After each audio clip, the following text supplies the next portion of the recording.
What does it take to become an expert or a master performer in a given field? Would you achieve ultimate success if you invest 10,000 hours of practice into something?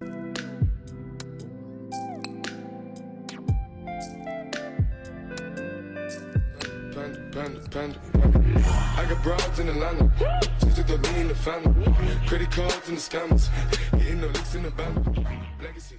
Hello guys, welcome back to the channel. So today I just thought I should do something a bit motivational in light with the second lockdown, the whole pandemic thing. Maybe something that should motivate someone out there as we pass through these challenging and difficult moments in our life. I hope that you're going to love this one.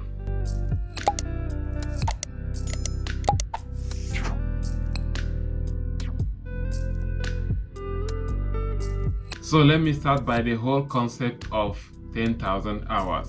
10,000 hours is a magical number introduced by Anders Ericsson, a psychologist, and later popularized by Malcolm Gladwell in his book titled Outliers. So I read Outliers, I think, while growing up in my university days, and this book really motivated me, and I suggest if you can lay your hands on it, you should just try and read it as well, as you will be highly motivated. Though many scientists and researchers have come out over the years to condemn and debunk the idea of Malcolm Gladwell, but to me Malcolm Gladwell was still very correct, in the sense that you cannot achieve success if you have not invested a whole lot of time into what you are doing. So Gladwell introduced so many examples while introducing this rule. For example, he estimated that the Beatles had put in 10,000 hours of practice by achieving success,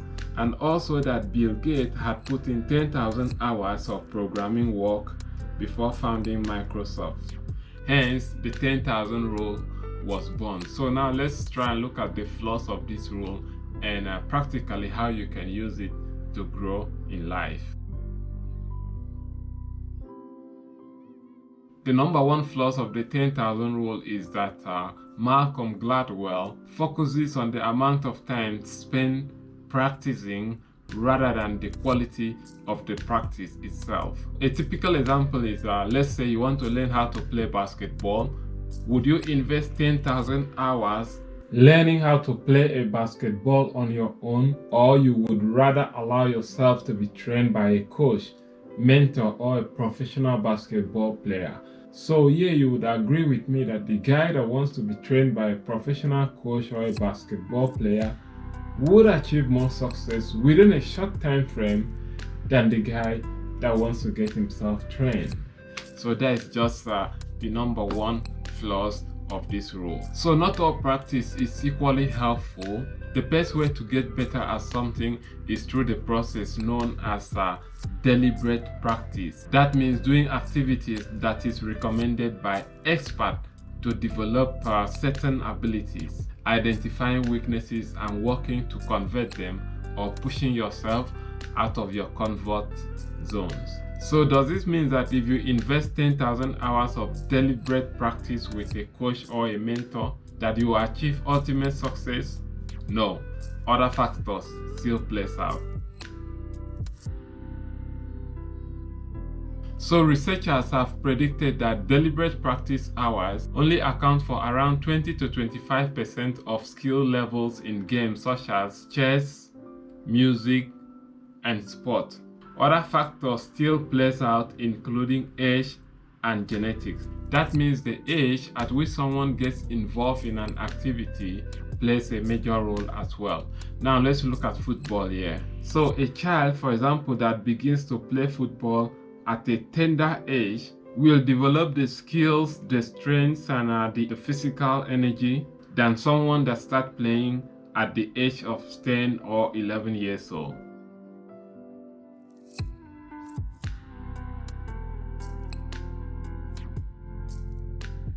Genetics plays a major role as well. Two identical twins' drawing ability was much more highly correlated on a research involving over 15,000 twins in London, United Kingdom, than fraternal twins' drawing ability.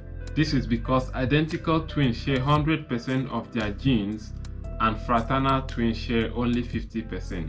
This simply indicates that differences between people in sharing ability is largely in part due to genetics. So to conclude this, the number of hours two people will need to master a skill will be different depending on their different genetics arrangements. So if you discover that someone is extremely good at something and better off than you, hold on, don't hate, don't criticize, because it might be that he started that thing earlier on, or his or her genetics combination might help him to be more successful in that particular field. So the best way to become an expert or a master in something is to replace the 10,000 hour rule with the 10,000 experiment rule. That simply means testing out something, analyzing the result, and probably use it in your everyday life. Undergoing an experiment or experimenting something has a lot to do with deliberate practice, because the ultimate goal is to get better at something, and at the same time you are developing some critical skills. So one had to develop a growth mindset, and that means learning from your mistakes and treating them as opportunities for growth. So looking at basketball again, someone can invest over 1 million hours learning how to shoot a basketball, and he will not still get it right because he has not mastered the fundamentals of shooting a ball, like taking a jump shot or positioning your hand very well to shoot. And as someone that understands this basic principle will be better off and will be a better shooter in, say, 3,000 hours of practice.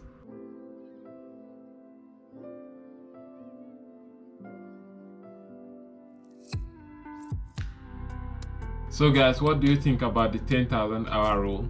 So let me know in the comment section if this video was helpful, if you learned anything at all, and I'll be glad to know. Yeah, do well to like, share, comment, and subscribe to the channel, and I will see you guys in the next one.